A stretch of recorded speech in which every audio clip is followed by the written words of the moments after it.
Paper 2 साठी देखील 19 प्रश्नांपैकी 15 प्रश्न आपल्या टेस्ट सिरीजच्या रिलेटेड आलेले आहेत. आणि त्याच्या पुढे पण मी जाऊन सांगेल, टेस्ट सिरीज तर अगदी आपण काय करतो, जे विद्यार्थी आपल्याकडे येतात, लिहितात, त्यांना आपण चेक करून देतो, गायडन्स करतो, त्यांना त्याचा खूप फायदा होतो. त्यामुळे मी सगळ्यांना आवर्जून सांगेल की टेस्ट सिरीज ही लिहिलीच पाहिजे.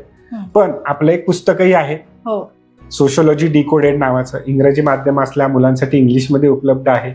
मराठीमधल्या विद्यार्थ्यांसाठी आपण समाजशास्त्र डिकोडेड नावानं ते पुस्तक आपण पब्लिश केलेलं आहे. त्याच्यामध्ये प्रश्न उत्तर स्वरूपामध्येच आपल्याला ह्या सगळ्या गोष्टी दिलेल्या आहेत.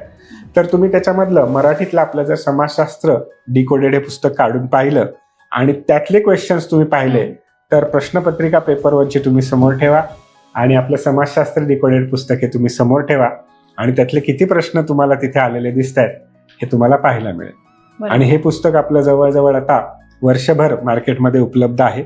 अनेक विद्यार्थ्यांनी त्याचा वाचून उपयोग करून घेतला, त्याचा त्यांना फायदा झाला.